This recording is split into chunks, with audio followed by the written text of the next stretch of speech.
Come on, can you say the magic word? Who is that? I'm your best friend. I'm Santa Claus. This was not a movie, it was real, and it made people ask, how much power does Amazon really have inside our homes? So how did Amazon go from a garage in the 1990s to one of the biggest companies in the world? What made Jeff Bezos build it this way, and what has all this growth cost us? Jeff Bezos left a well-paid job in 1994 because he saw the internet was exploding in size. Went to my boss and said to him, I'm going to go do this crazy thing. He said, this actually sounds like a really good idea. It would be a better idea for somebody who didn't already have a good job. He wanted to sell books online. But first, he almost called his company Relentless. In fact, if you type relentless.com today, this is what happens. He set up the first office in a small garage. On the wall, he framed the very first dollar Amazon ever made. That little garage was the start of something huge. Books made sense.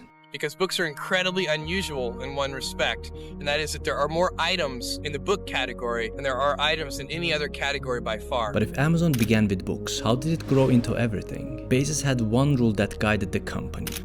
But I believe that if you can focus obsessively enough on customer experience, but the number one thing that has made us successful by far is obsessive, compulsive focus on the customer. In meetings, he even kept one empty chair at the table to remind everyone that the customer was the most important person in the room.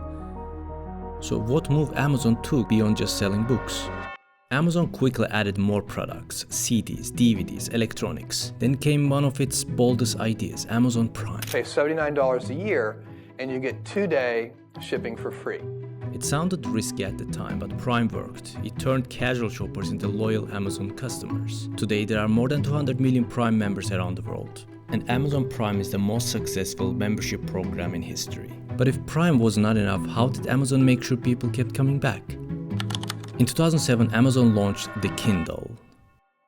When we designed Kindle, the thing we were really focused on was making sure the Kindle completely disappeared in the reading experience. It needs to get out of the way. It can't be a flashy device. The Kindle locked reading into Amazon's world. People were not just buying a book, they were buying it on Amazon, to read on an Amazon device. If Amazon could own the way we read, what else could it control? Amazon did not stop at shipping, it wanted to give people more reasons to stay. So it added movies, TV shows and music to Prime. Soon, Prime was not just about faster packages, it became a bundle, shopping, streaming and music all in one. Amazon poured billions into original shows like The Boys and The Marvelous Miss Maisel. This turned Prime into something people don't want to cancel. But Amazon was not only in our shopping and our screens. What happened when it stepped inside our homes? Amazon built Alexa, a voice assistant. Well, what does it do? Alexa, what do you do? I can play music, answer questions, get the news and weather. And bought Ring, the smart doorbell company. These guys, basically, why do you need... Amazon can do this on their own. Why do they need to spend over $1 billion? And they were using Amazon's cloud service for their video stuff. So I think Amazon got a first look at like, oh, these guys are doing really well. So then came smart speakers, smart ovens, even cameras. These devices made life easier, but they also collected a lot of data. And the Ring hack we saw earlier showed how that same access can be turned against us. First what happened, I was in the hallway, I thought of my sisters, I heard some music. It's like tiptoed to the window, so I come upstairs and I hear some banging noise. I was like, who is that? While we were busy with devices at home, Amazon was building something much bigger behind the scenes. Most people think Amazon as shopping, but Amazon Web Services, AWS, is the real giant. It's the cloud business that runs a huge part of the internet. Has been, we started it, I don't know, a long time ago now, 15 years ago. Worked on it behind the scenes for a long time and then finally launched it. It started as Amazon's own tools. They turned into a business worth hundreds of billions. If Amazon runs both shopping and the internet itself, what does that mean for workers and competition? As Amazon grew, so did the pressure.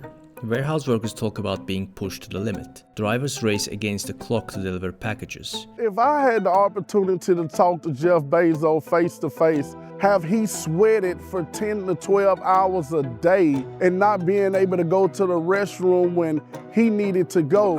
I'm very proud of the culture that we have at Amazon. And many small businesses who sell on Amazon find that they end up competing with Amazon's own products. I think if we're not strong, then Amazon's going to put us out of business. Isn't it true that Amazon refers to third-party sellers as internal competitors? I think it wouldn't surprise me. In some ways we are competing, and they're also competing with each other. This is the trade-off. We get speed and low prices, but workers and small sellers often pay the price. But the big question now is, what is the next frontier? What's really incredible about this is that this is day one. This is the very beginning. This is the Kitty Hawks. What does day 2 look like? Day 2 is stasis, followed by irrelevance, followed by excruciating, painful decline, followed by death. And that is why it is always day 1.